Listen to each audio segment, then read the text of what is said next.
la retina, pero claro, pese a que hay una enorme cantidad de células ahí, eso no se puede comparar con la cantidad de células nerviosas que existen en la corteza cerebral, donde el número de células de la corteza cerebral es de alrededor de unos 2.000 millones, algo así, y donde, por ejemplo, en una zona como, por ejemplo, las zonas visuales que se encuentran en el lóbulo occipital, hay millones de células y, por supuesto, su nivel de complejidad biológica es mayor. Entonces, si yo quisiera, por ejemplo, apreciar un poco mejor el concepto de organización jerárquica, debería remitirme un poco a este esquema que nosotros pusimos acá al inicio, donde los receptores, por ejemplo, sensoriales, receptores auditivos, táctiles, receptores visuales, tienen un nivel de complejidad que es mucho menor y en la medida en que nosotros nos acercamos a la corteza cerebral, la complejidad que existe en la corteza cerebral es mucho mayor. Entonces, eso es lo primero, considerar que dado el número de neuronas, de la conectividad de neuronas, existen por lo tanto niveles que tienen una menor complejidad y hay otros que tienen un nivel de mayor complejidad. Ahora bien, ¿cuál es la importancia de este principio? La importancia de este principio no es solamente teórica, sino que es una importancia de carácter clínico, en el sentido de que las lesiones que vayan a afectar, por ejemplo, a los receptores, tienen consecuencias muy distintas de las lesiones que afectan, por ejemplo, a la corteza cerebral. Entonces, en este sentido, por ejemplo, si se tratara, por ejemplo, de la visión, para poner el ejemplo más simple de todo, si alguien tiene una lesión, por ejemplo, a nivel de la retina, eh, entonces esto provoca pérdida funcional. O sea, una lesión en el ojo, una lesión en la retina, una lesión, por ejemplo, en el nervio óptico, puede provocar ceguera,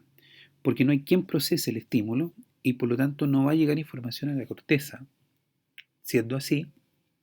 en este sentido, claramente estas lesiones son de carácter, muy grave, pero también, si se quiere, son fáciles de interpretar, porque se trata de que la persona simplemente no ve. Ahora, si por el contrario una lesión cerebral afectara, por ejemplo, acá no a los receptores, sino que a la corteza cerebral visual, a las áreas visuales que existen en la corteza cerebral, entonces eso implica que la persona no queda ciega y que la persona ve. Ve, pero no necesariamente puede interpretar lo que está viendo. ¿Por qué ve? Bueno, porque suponemos en este caso que los receptores están sanos y que el resto de la vía de procesamiento también se encuentra en buen estado y por lo tanto le está llegando información a la corteza. Pero como la corteza está dañada, las áreas visuales que están acá no pueden interpretar el estímulo. Entonces la persona ve efectivamente, pero no puede saber lo que está viendo. Entonces, en una de las formas que como podríamos explicarlo fácilmente es que yo a la persona le presento un objeto, una manzana, un lápiz, un celular, etcétera, etcétera,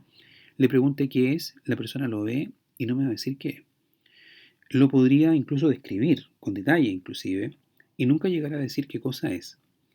Esos fenómenos de la percepción se llaman agnosia, implican una dificultad en el reconocimiento de estímulos sensoriales por lesiones que se producen a nivel de las áreas sensoriales que están en la corteza. Eso es, en resumen, básicamente el proceso de organización jerárquica, el principio, perdón, de organización jerárquica. Respecto a los otros dos, el principio de segregación funcional en la percepción dice así, comillas, no existe homogeneidad funcional y cada nivel cortical contiene regiones funcionalmente distintas. ¿Qué significa esto básicamente? Significa que dentro de las áreas sensoriales que están en la corteza, cada área sensorial en específico, dentro por ejemplo de la visión o de la audición, del tacto, etcétera, etcétera, se han especializado en procesar una determinada parte del estímulo sensorial,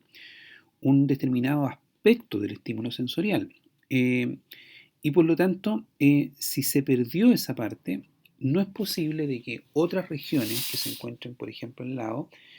vayan a poder asumir esa función perdida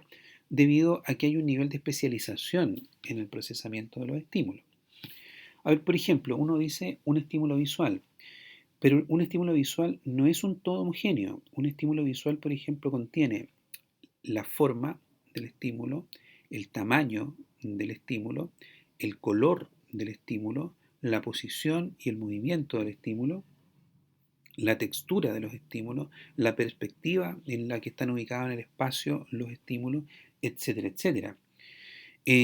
Por lo tanto, si es así, eso significa que hay un sector, por ejemplo, de las áreas visuales que se especializa solamente, por ejemplo, en la forma y el tamaño. Otro sector, por ejemplo, que se especializa solamente, por ejemplo, en el color.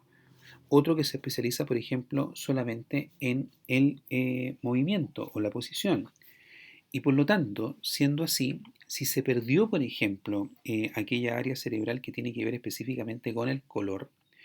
entonces se ve, pero se ve en blanco y negro. Y las otras áreas que están al lado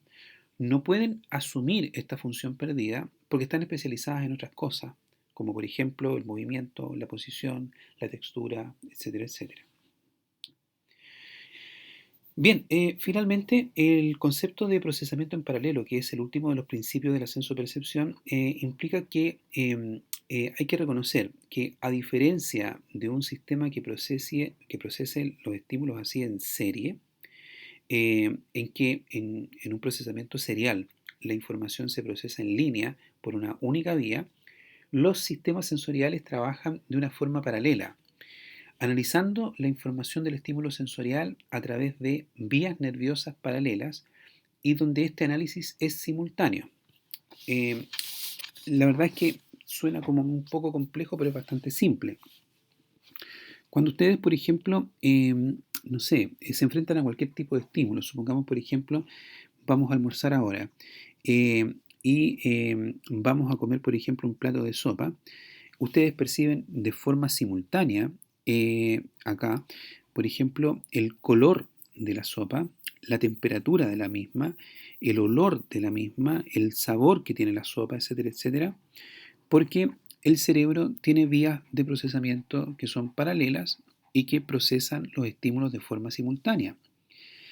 Si esto no fuera así, y si en el cerebro, por ejemplo, existieran vías de procesamiento serial, donde se procese por una única vía,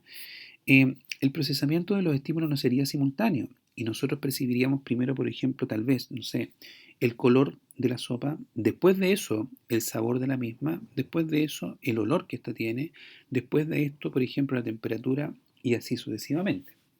Por supuesto que eso no ocurre y eso no ocurre porque el procesamiento de información sensorial en el sistema nervioso es básicamente un